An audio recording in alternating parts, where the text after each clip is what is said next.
Well, it's official. Meteorologists say this summer was a global record breaker in terms of high temperatures. And the extreme weather is continuing across Europe. At least 9 people have died in severe flooding in Greece, Turkey, and Bulgaria. The floods in Greece follow weeks of drought and wildfires that destroyed vast tracts of forest and farmland. The government says climate change is to blame.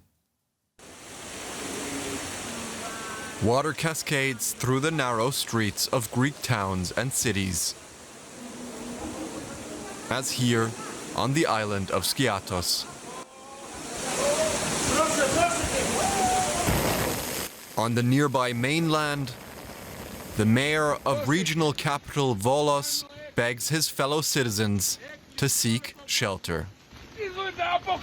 I told you the rivers will flood everything.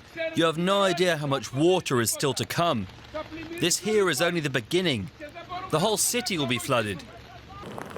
The flooding has destroyed roads and caused blackouts in parts of central Greece.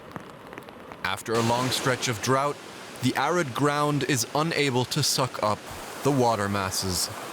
In just 18 hours, more than 750 liters of water fell per square meter. That's around an average year's worth of rainfall. Over the summer, Greece's government has been battling hundreds of wildfires only to face the next extreme weather event. I think everyone realizes there are certain weather phenomena that are beyond the capacity of humans to deal with. No matter how many flood prevention works there are. When an unprecedented volume of water falls, this happens everywhere in the world, we will unfortunately have flooding. Greece's prime minister has blamed the extreme weather events on climate change, fearing the careless summers in his country may be a thing of the past. Turning now specifically to Turkey, these severe rainstorms have left at least 5 people dead, according to authorities. For more, let's cross to Istanbul to speak to our correspondent, Dorian Jones. Dorian, paint a picture for us. How much damage has the flooding caused so far? Well, was a night of absolute devastation. As you said, 5 at least dead, 2 of which are in the nearby city of Kırıkkale, where the town was devastated by a deluge of rain, and in the campsite 2 people were washed away by the storm, and 4 other people are reported missing. Here in Istanbul, it was an equally devastating picture in the western suburbs of the city. It was hit by, according to the mayor, 140 kilograms of rain per square meter fell within the space of 2 hours. That's 3 months' rain, and that caused absolute devastation, turning streets into rivers, flooding car parks, causing absolute mayhem.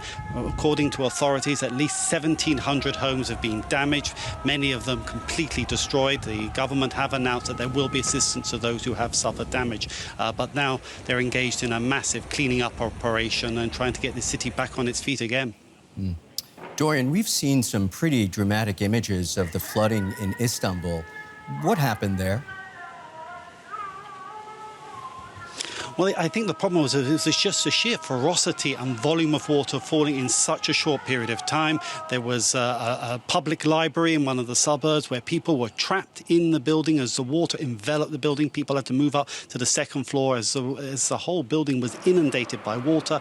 Several metro stations also had to be closed as water just cascaded down the stairs, in many cases trapping people. People had to be evacuated. All the services in that area have been suspended, while many car parks or cars, water totally flooding.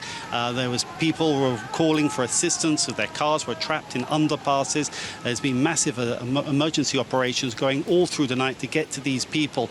It really was an incredibly violent night of water and disaster.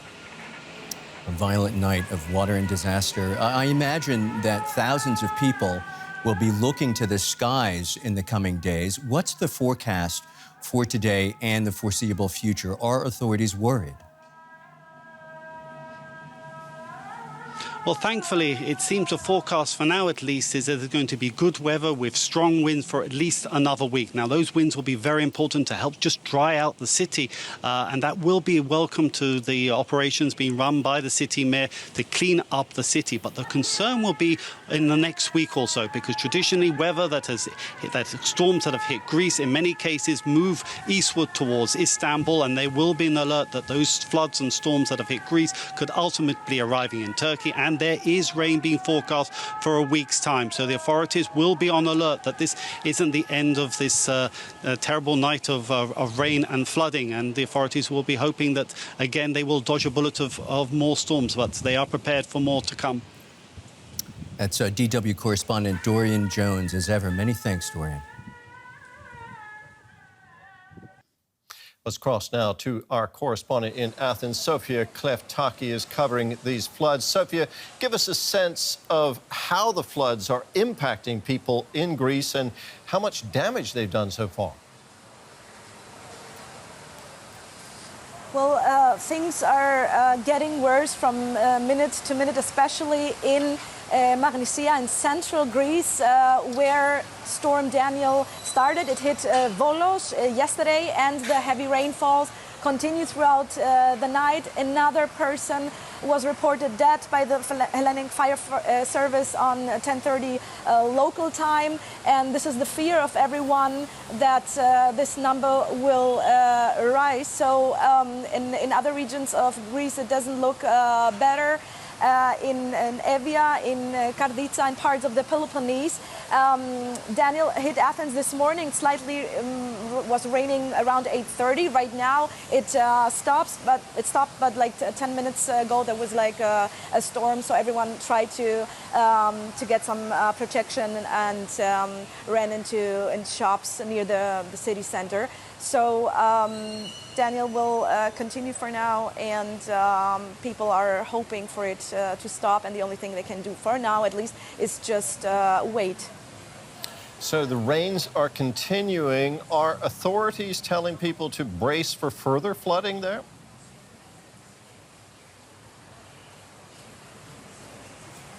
Floats are continuing.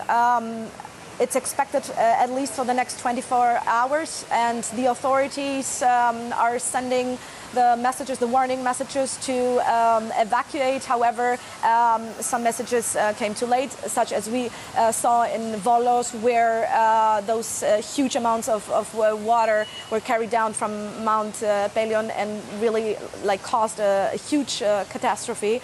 And also people are reacting to the handling of the government, as this once more is reacting to a tragedy that is already happening, and there was no preparation for this and no prevention. Sofia, thank you very much. That was our correspondent, Sofia Kleftaki, in Athens.